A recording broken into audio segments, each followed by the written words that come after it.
especially when you're just on for flats. It'll save you mileage. Got up to 32 again then. This is the Duotts C29, a mountain bike style e-bike that might just be the perfect bike for commuting and deliveries. It will easily shoot you past 30 miles per hour like this. 27 miles an hour. Right, so 29 miles an hour. Bit of bump. 30-ish. Yeah, 30. I'm not even trying, to be honest. 31, 32. It's pretty good. Part of the reason it's so easy to go this fast is the 21 gears, meaning you can always find a gear to help you go faster and also save on battery if you want to help out a bit. And that means it's also good news if you do run out of batteries. This just feels like a normal bike, and this, the Duotts C29, is pretty much a normal bike, but with a big battery strapped to it. The bike comes with a twist and go throttle, so you don't even have to move your legs. This is of course illegal right now in the UK, hopefully not for long, but the throttle is easily disconnected if needed. Anyway, let's see what it's like under its own steam. 29. Got to 30 throttle only. That's not bad. That's very good actually. I don't know why I'm saying that's not bad. It kicks in nicely. Pedal assist 1, then it stops. So I'm going to go to pedal assist 2 and it comes back again. I think they all feel pretty powerful. I've delved into the settings and you can change them to change the max speed limit, which is set to 25 kilometers per hour, 15.5. You can increase that quite a bit. Basically you increase it all the way as much as you can and then see how fast it can go. But pedal assist 2 and 1 actually feel really good on this bike. They basically give you a good push up to a certain speed. So 1 was pushing me up to about 13, 2, 18. So now I've at 18, I've pushed it onto 3 and it's pushing me even more. As well as the gears and non-fat tyres making it easy to pedal with no power, it's also a very light bike for its size. At only 26 kilograms, it could easily be lifted up to your flat if needed. And if you can't get the bike to the charger, you can always unlock the battery from the bike to charge it separately. Alright, check this out. Oh no, it's one of them black and white screens. No, it isn't. Full colour. S869, very nice. Oh, what's that? That's like Bluetooth symbol, isn't it? Ooh.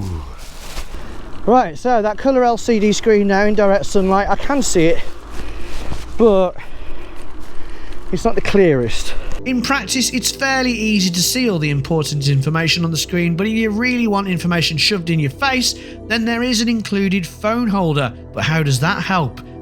Right, the Duotts app, loading up. Let's see what it can do, because it's got an app. Goes with that machine. You just download Duotts app on Play Store, probably Apple as well. Now we've got the battery level, we've got the bike, the current speed, mileage 1.6, total mileage 2.1. So you can up the level. So that did it itself. So I've just made it go to level 5 just from the app. Okay, but when I press it, why does it start trying to take me forward? Oh, weird. You change your units, start mode, 0 or none. So that's your, whether you want it to be able to accelerate from a standstill or not. You can do all that in the settings as well. Looks like some sort of sat nav. Okay, I mean, it's your standard stuff. It's nothing that I'd really be interested in, to be honest. But it's nice that it's there. And now let's check out the bike's hill climbing ability up Sandy Lane. How's it going to do? The Duotts, 750 watts, 65 newton meters of torque, 29-inch wheels, so they're quite big wheels. Bigger wheels usually means a bit less torque. That one's coming. 3, 2, 1, go! Yeah, one thing I've noticed about this, when I did the 0 start, it accelerates really slowly from a standstill. Probably going to try and like protect itself, not to burn itself out or something like that. But we're going 16. But we're up the hill, and 3, 2, 1, now. So at around 1 minute 10, it's a decent hill climber, but its time was definitely affected by its very sedate initial acceleration. Now I have in the settings changed it so that it does accelerate as fast as possible. I'm still finding that it doesn't really accelerate that fast from a standstill, which is, it's not terrible. I'd like a bit of punch off the line when you're at like the lights or a roundabout, but at least it gives you something. So if you get your gear down low, you can still help, and it will help you, so it's not the end of the world. It's still better than having no throttle. Whoa! Learners, throttle only. Eee. La la la la la. But when you go in, the throttle feels really good. From a standstill, it doesn't feel good, and then when you go in a bit faster, it really pushes you along. You can really feel it kick in. Now, if you do decide to stick to the throttle, Duotts say you'll get a range of around 50 to 60 kilometers or 30 to 37 miles, stretching up to 100 kilometers if you pedal along. That's about 62 miles. I was mainly pedaling, and because there were so many gears, it was pretty effortless. So if you're willing to work the gears, I think you could easily get maybe about 30 miles in higher assist levels. If you don't pedal at all, I'd predict about 20 miles. Now, it's all well and good being able to go fast, but if you're thinking about buying the C29 to help you commute to work, you really want to get there in comfort. Nice little charger for your phone on the right hand side. The suspension, front suspension only, but lockable, which is what I like to see, because you don't always need the suspension, especially when you're just on the flats. It'll save you mileage. Got up to 32 again then. The comfy saddle, the saddle is really, really comfortable. I've got to say that. It's nice and big, perfect for me bum, and it's got springs in it. I wouldn't quite call it a suspension saddle. I suppose technically it is, but it's more of a sprung saddle. So despite the fact there is no rear suspension, it doesn't feel too bad at the back. Nice to see those wings again on the handles, which have the half grip throttle. Now I see them quite a lot now, and they really do make it more comfortable for your hands. That little kind of bit that sticks out like that, yeah, it's nice. Potholes around here, I could try and get one. Here's some pothole. Oh, just smoothed out a bit. Didn't feel too bad though. Oh, and let's not forget, got a buzzer. if that buzzer has you sold on the bike already, then please do use our links in the description. They're affiliate links, which means they won't cost you any more, but Duotts will know that we sent you, so we'll get a little commission. However, you should really keep on watching, as we're about to get to the negatives. I'm going 31 again. So I'm making it really hard for the people behind me to overtake now. I should really just slow down, because you wouldn't normally overtake someone who's going 31 miles an hour, but I bet they really want to overtake me.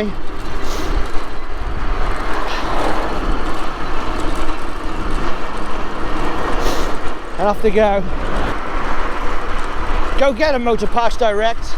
Considering the bike can easily get over 30 miles per hour, one thing I would have liked to see is hydraulic brakes. The C29 comes with mechanical disc brakes, which are fine when adjusted well. However, they don't react quite as fast as hydraulic brakes. We're talking milliseconds, but you never know, that might end up being the difference. 25 miles an hour. Oh, a bit of a skid then. Wasn't expecting that. Oh, bloody hell. Alright, so there's one I'll do it from. The what's it called? Telegraph pole. By the way, if you are finding this video useful, please do hit that like button, and we're about to get to the first proper negative about the bike. Bit of a pet peeve of mine, but both brakes were rubbing on the disc when I put them on. So when I put the front wheel on, the front disc brakes were rubbing. I could fix that pretty easily, but the back wheel, that was rubbing the disc brake as well, and that was a right ball ache, because for the life of me I just couldn't get it into a position where it didn't rub the wheel. So I had to also loosen the cable, and now it doesn't really, like the rear brake is a bit It's a bit loose. I'm about to go into a few more negatives I found with the bike shortly, but first let's see what came in the box. There's the Duotts box, packed like pretty much all e-bikes are packed. In the box we've got a phone holder, pedals, the saddle, tools, reflectors, including multi-tool, manual, charger, the battery, mud guards, and a pump. So what were those other negatives? Well, for one, apart from one bike I had to totally build from individual parts, this bike took the longest of any e-bike I've had to put together. It felt like anything that could be installed had to be installed, as well as the usual handlebars and wheels. I had to put the light on, the mud guards, and it wasn't totally clear which bits of metal went with which mud guard. The manual doesn't help. Maybe there's a QR code I missed. The reflectors had to go on, the derailleur guard had to go on. I even had a Doc Brown moment at the end. It's all together, and all I've got to do now is plug that into that. Got it in. I just had to shuffle a bit along. We got zip ties to tidy it up as well. And when it was all together, a bike builder's nightmare, I had to adjust the brakes to stop them rubbing. In the process, I nearly chopped off my finger. By the way, is there anyone out there who doesn't mind disc brake rubbing and just puts up with it? Because I hate it. Now, if I'm honest, if I was just looking to buy a single e-bike, then I wouldn't mind the assembly taking a bit longer than usual. But assembly is the worst part of reviewing bikes, so the quicker the better. So this bit isn't really a negative, it is just me moaning. Out the box, the gears weren't adjusted properly either, but it is a fairly easy job to fix involving 2 screws, but it can take a while, so I just left it. Yeah, like I press the button and nothing happens. There we go.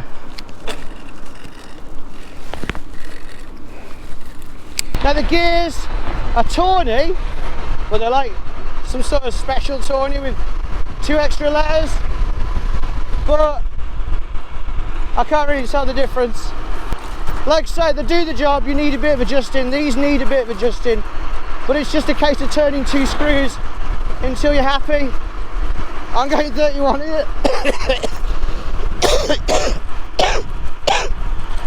I'm dying.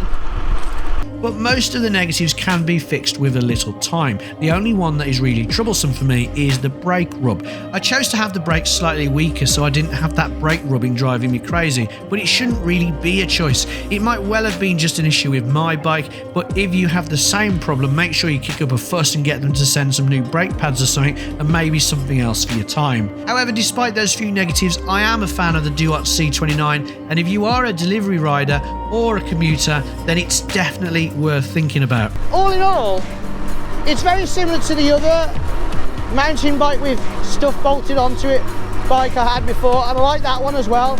I like them both. And the good thing about this kind of bike is usually it's a bit cheaper than the design from the ground up e-bikes, and yet they're often faster and they have often better range, and you can very easily change the battery. Just be careful when you buy e-bike batteries, because obviously some of them can be dodgy. But yeah, I'm quite impressed. That's the Duotts C29, a very nice mountain bike style e-bike that is not too expensive, but it'll sort you out if you're a Deliveroo or you just want to get to work without breaking a sweat. So if you are interested, there is an affiliate link down below, and if you use that, it helps us a lot. And if you enjoyed the video, don't forget the thumbs up, and if you didn't, just thumbs down, that's also good. And until next time, ride safe.